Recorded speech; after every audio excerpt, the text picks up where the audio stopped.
சிவானி, என்னாச்சு? நாகமணி கடிச்சுதா? இல்ல பிரியா, என்னால குகை வரைக்கும் போகவே முடியல.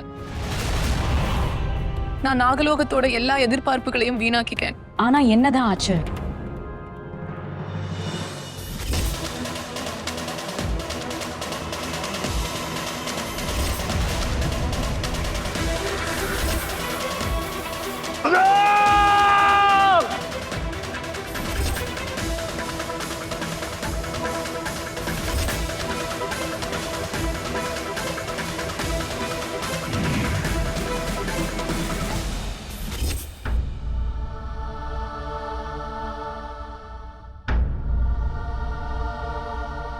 சிவானி, நீ செஞ்சதெல்லாம் ரொம்ப சரிதான். ராஜ்தான் நம்ம நாகலோகத்தோட நாகார்ஜுன். அப்புறம் அவனை காப்பாத்துறது நாகமணி அடையறத விட முக்கியமானது. நீ யாரோட நம்பிக்கையும் உடைக்கல. அப்போ நீ நம்ம நாகலோகத்தோட அரசரை காப்பாத்திருக்க.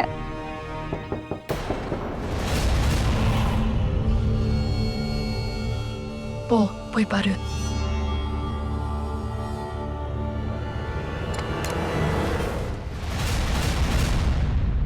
வா, உள்ள வா. இல்ல பிரியா, நான் மருந்து கொண்டு வந்திருக்கேன். இது அவங்களுக்கு போடுங்க. அவங்க விடிய காலையில முழுசா சரியாகிடுவாங்க.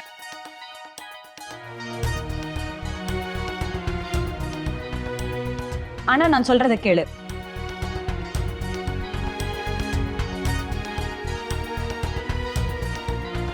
இது வச்சுக்கோங்க மேடம். உங்க ராஜ் உங்களுக்காகத்தானே மருந்து கொண்டு வந்திருக்காரு.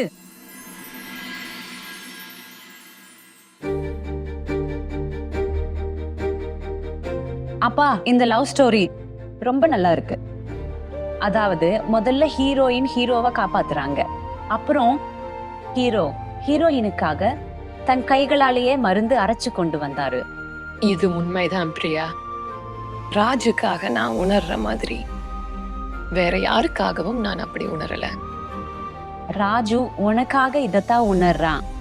ஆனா அவன் ரோஹித் மேல இருக்கிற பயத்தால எதுவும் பேச முடியாம இருக்கான். எனக்கு என்ன தோணுதுன்னா, நீயே நேர்ல போய் ராஜ் கிட்ட பேசணும். அம்மா, அப்பா எப்போ வருவாரு? அவர் என்னையும் நந்தினியும் பத்தி பேசணும்னு இருந்தது. நந்தினி இன்னைக்கு ராத்திரி இங்க தானே இருக்கா? காலையில வாய்ப்பு கிடைச்சதும் நான் பேச்ச ஆரம்பிக்கிறேன். கவலைப்படாத, நந்தினி உனக்குத்தான் பொண்டாட்டியாவா? சரி. எஜமானி அம்மா, இன்னைக்கு வேலை முடிச்சதும் நான் கிளம்பலாமா? இன்னைக்கு உங்க பெரிய எஜமான நேரத்துக்கு வீடு வந்து சேர மாட்டாருன்னு தோணுது. நீங்க கிளம்புங்க. சரிங்க.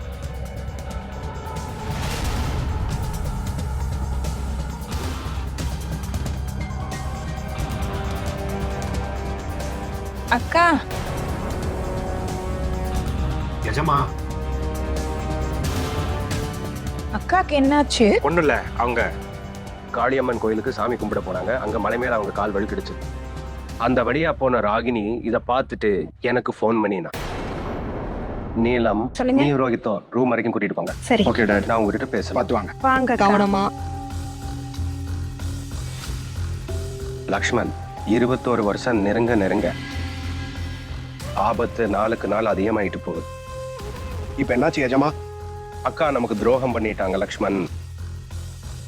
அவங்க நம்ம கிட்ட இருந்து நம்ம மோதிரங்களை திருடிட்டு நாகமணி இருக்கிற குகைக்குள்ள நுழைஞ்சிருக்காங்க. அதுவும் நமக்கு சொல்லாமலேயே. அக்காவோட மூளையில ஏதோ சதி திட்டம் ஓடிட்டு இருக்கு லக்ஷ்மண். அவங்க ஏதோ ஒரு சதி பண்ணிட்டு இருக்காங்க. நீங்க சொல்றதெல்லாம் சரிதான் எஜமா. இதோ உன்னோட மோதிரம். கண்டுபிடிக்க முடியாத இடத்துல மறைச்சு வை. பிரம்மாவால கூட கண்டுபிடிக்க முடியாதபடி. சரி எஜமா.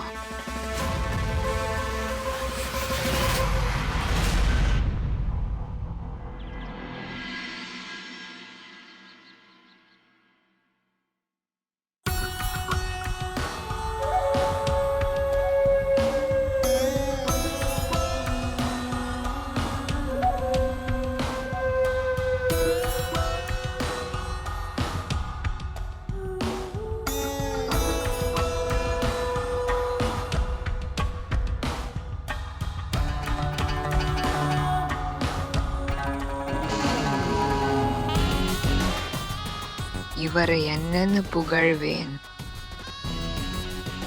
உன்னை படைத்தவனே,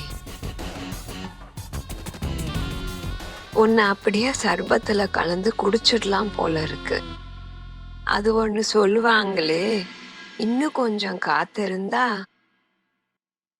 பழம் நழுவி பாலே விழுன்னு. சரி வா, நாமளும் கொஞ்சம் காத்திருப்போம். பாலாடைய சுவைக்க முடியலன்னா என்ன, தொடவாவது முடியுமே.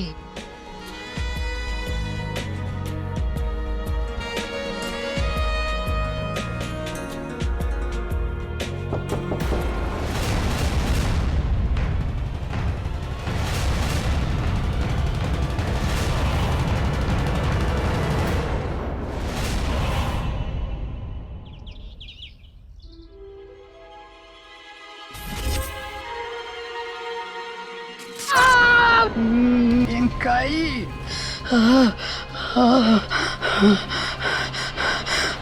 நாகமணி,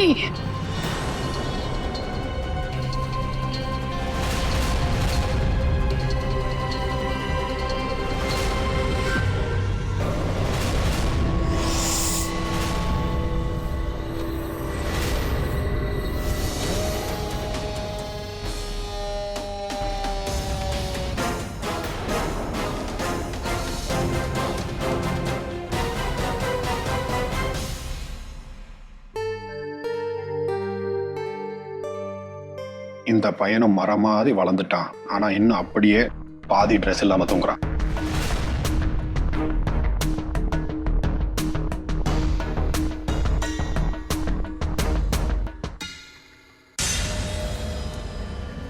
கருப்பு மந்திரமே உன் வேலையை காட்டு.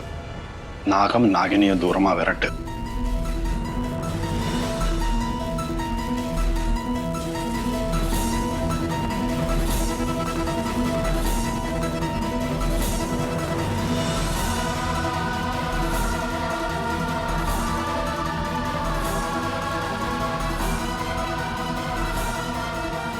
இப்போ என் குழந்தை பாதுகாப்பா இருக்கா. இனி நமக்கும் நிம்மதியா தூக்கம் வரும்.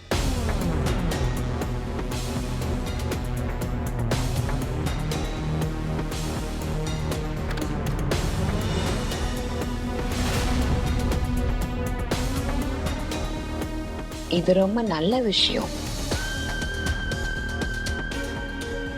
இப்ப பாவ நந்தினி எப்படி என் ராஜ சுத்தி சுத்தி வருவா? ஏன்னா ராஜ் எனக்கு மட்டும்தான் சொந்தம், எனக்கு மட்டும்தான்.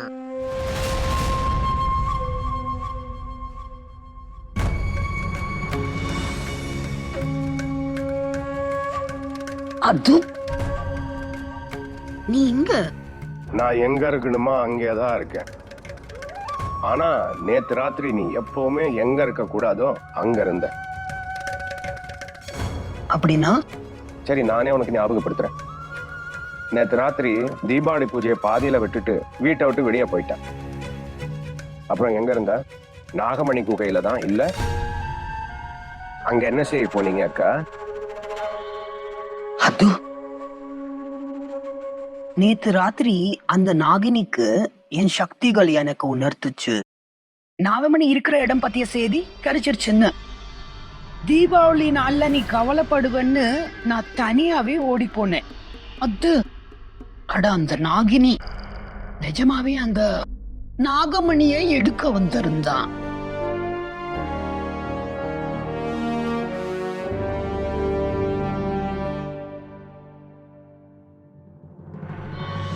கைய காட்டு.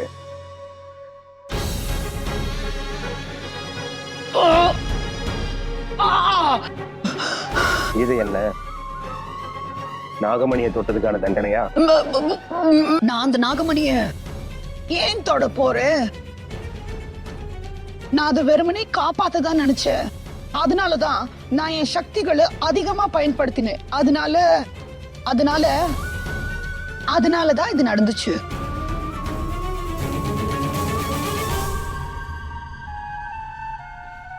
இன்னும் எவ்வளவு பொய் சொல்லுவீங்க அக்கா? அத்தை, நான் ஏன் பொய் சொல்ல போறேன் என் தம்பி? எனக்கு தெரியும் உன்னை தவிர யாராலையும் அந்த நாகமணியை தொட முடியாதுன்னு. இந்த விஷயத்த நேத்து ராத்திரி அந்த நாகினிக்கும் புரிய வச்சுட்டேன். சரி, கடைசியா ஒரு தடவை மேல நம்பிக்கை வைக்கிறேன். நான் உன்னை இருட்டுல வைக்க விரும்பல. அந்த நாகினி ரொம்ப ஆபத்தானவர். ஆனா அது இந்த முறை நான் அவளுக்கு அப்படி ஒரு மந்திரம் போட்டிருக்கேன். அதனால அவ மறுபடியும் நாகமணி பக்கம் திரும்பி பார்க்கவே மாட்டான். சரி, நீ இது சொல்லு, 2 மோதிரங்களும் எங்க போச்சு? ஒண்ணு எங்க இருக்கணுமோ அங்கேயே தான் இருக்கு. இன்னொன்னு எங்க இருக்குன்னா அது பௌர்ணமி இரவுல மட்டும்தான் வெளியே வரும்.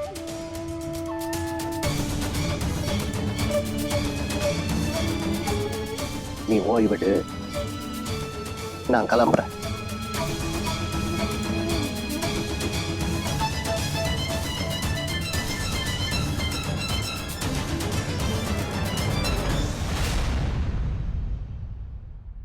அடப்பாவி, இப்போ நான் என்ன பண்ணுவேன்? அத்துவுக்கு என் மேல சந்தேகம் வந்துருச்சு. இனி நான் இவன் கிட்ட கவனமா இருக்கணும். என் ஒவ்வொரு அடியையும் யோசிச்சு தான் எடுத்து வைக்கணும்.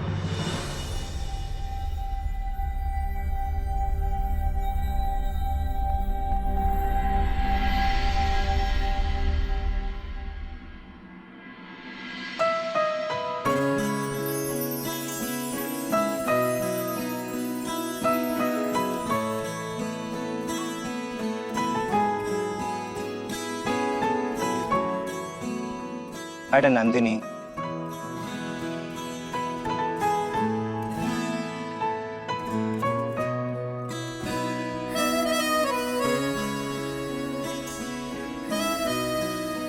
நந்தினி, நீங்க இதெல்லாம் என்ன பண்றீங்க? கொஞ்சம் என்ன விட்டு தள்ளிருங்க. இப்போ ரொம்ப அதிகமாயிடுச்சு ராஜ். இனி உன்னை விட்டு விலகி இருக்க முடியாது. எல்லார்கிட்டயும் நம்ம காதல மறைக்க என்ன தேவை இருக்கு? எனக்கு தெரியும் நீ என்ன காதலிக்கிறன்னு. உனக்கு தெரியும் நான் உன்னை காதலிக்கிறேன்னு. அப்புறம் என்னதான் பிரச்சனை? சொல்ல ராஜ், நீ என்ன காதலிக்கிறேன்னு சொல்ல. நந்தினி, நான் ராஜ் சொல்லு. அத கேட்க நான் ரொம்ப ஆவலா இருக்கேன். நந்தினி, நான் உங்களை முதல் தடவை நந்தினி மேடம் இல்ல, நந்தினி மட்டும் போதும்.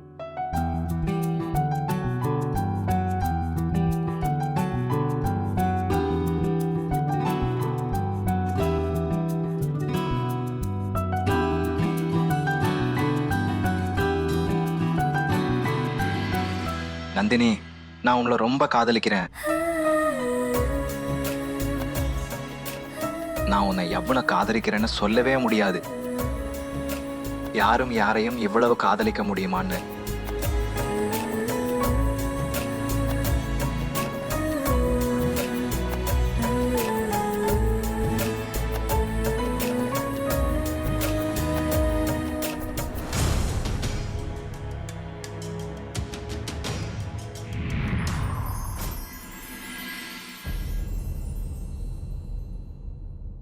அடடா,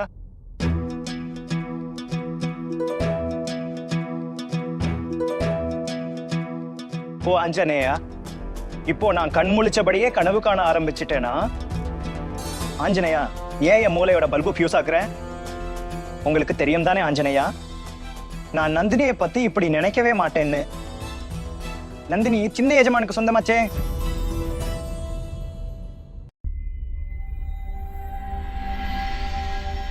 ஹலோ அங்கிள். அட, என்னம்மா இப்போ உடம்பு எப்படி இருக்கு? அங்கு இப்ப என் உடம்பு நல்லா இருக்கு. என்னை பாத்துக்கத்தான் நீங்க எல்லாரும் இருந்தீங்களே. சரி அங்கு, ரொம்ப நன்றி. நான் இப்ப கிளம்புறேன். வணக்கம். அட, அது எப்படி? வா, எங்களோட சேர்ந்து காலை சாப்பாடு சாப்பிடு. ஆண்டி, எனக்கு ஒரு முக்கியமான சைட் மீட்டிங் இருக்கு. அட, மீட்டிங் எங்கேயும் ஓடிட போறதில்லம்மா. முதல்ல காலை சாப்பாடு சாப்பிடு, உட்காரு. இது என்னோட ஆர்டர். சரி வா. வா இங்க உட்காரு. சரி ஆண்டி. தேங்க்யூ. Thank you aunty.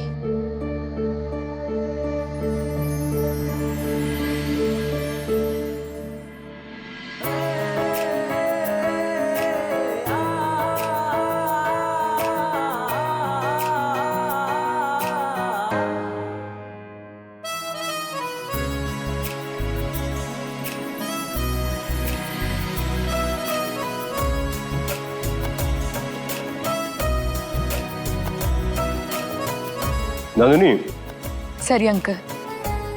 ஓ அஞ்சனேயா, ஏன் எனக்கு திரும்ப திரும்ப சினிமா பாட்ட மாதிரி தெரியுது? ஏமா நான் ரொம்ப நாளா ஒரு விஷயம் யோசிச்சுட்டே இருந்தேன். உனக்கோ ரோஹித்துக்கோ இருக்கிற அந்த நட்பு உறவை வந்து இந்த குடும்பத்துல எல்லாரும் அப்படிதான் நினைக்கிறாங்க. இது ரொம்ப தூரம் போயிடுச்சு. நான் என்ன சொல்றேன்னா, நீங்க 2 பேரும் தினமும் இப்படி சந்திச்சு பழகிறதும் உங்க பிசினஸ் பார்ட்னர்ஷிப்பும் ரொம்ப நல்லா போய்கிட்டு இருக்கு. ஆமா, உண்மைதான். ஏன் இந்த நட்பு உறவை வந்து சொந்தமா மாத்தக்கூடாது?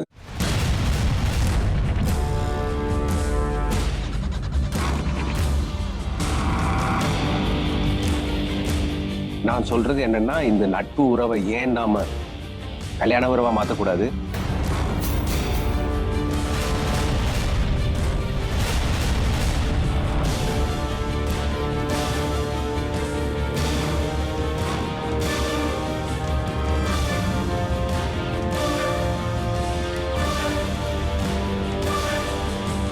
நீ என்ன சொல்ற?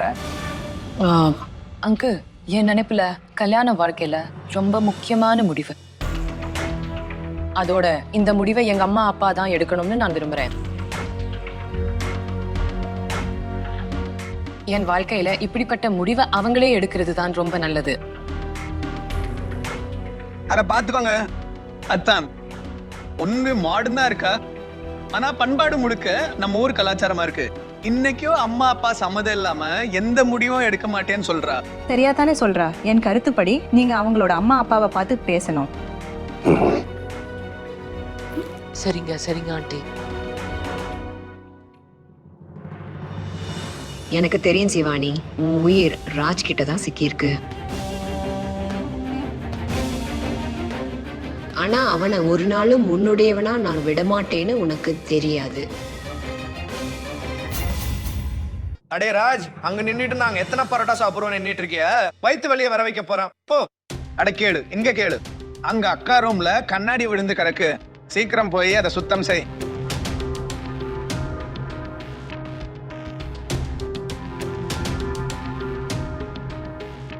இதெல்லாம் என்ன நடந்துகிட்டு இருக்க? ராஜ் என்ன நினைப்பான்? பிரியா சொன்னது சரிதான். நானே நேர்ல போய் அவன்கிட்ட பேசணும்.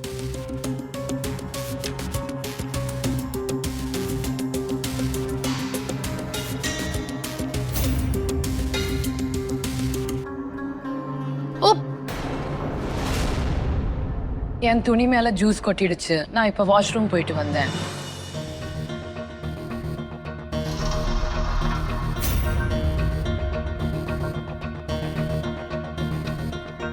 இப்படி பாடி ஏத்தி வச்சிருக்கிறது இந்த வேலையை சேர்த்தானா?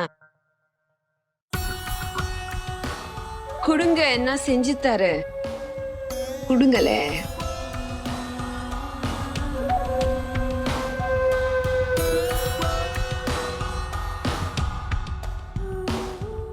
இது என் வேலை, நான் செஞ்சிருவேன். உங்க ஹீரோ தனத்துல கூட ஸ்டைல் இருக்கு ராஜ். உங்களை என்ன சொல்லுவாங்க தெரியுமா? ஆமா, மும்பைல நீங்க ஒரு ஹீரோவா இருக்கணும். நிஜமா? உங்களுக்கு தெரியுமா, நந்தினி என்கிட்ட இதே விஷயத்தை தான் சொல்லிட்டு இருந்தாங்க. அப்புறம் நந்தினி எவ்வளவு நல்ல விஷயங்களை பேசுவாங்க தெரியுமா? என்னன்னு சொல்றது, அதோட நல்லவங்களா இருக்கிறதோட ரொம்ப சுட்டித்தனமானவங்களும் கூட.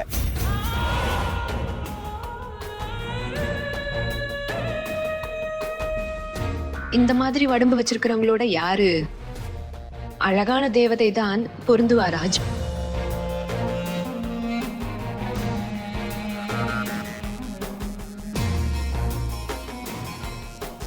என்கிட்ட இருந்து ஏதாச்சும் கரண்ட் வருதா என்ன? என்ன பார்த்து ஏன் இப்படி தூரம் ஓடி போறீங்க? உங்களுக்கு தெரியுமா எங்க ஊர்ல எல்லாரும் என்ன பிஜ்ரின்னு தான் கூப்பிடுவாங்க. நீங்க நினைச்சா நீங்க கூட என்ன பெஜ்லின்னு கூப்பிடலாம். நான் தப்பா நினைச்சுக்க மாட்டேன். நிஜமா. ராஜ், நான் உங்ககிட்ட கொஞ்சம் பேசணும். தனியா.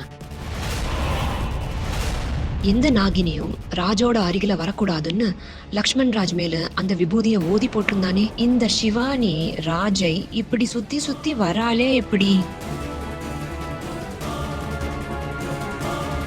போன சொன்னேன்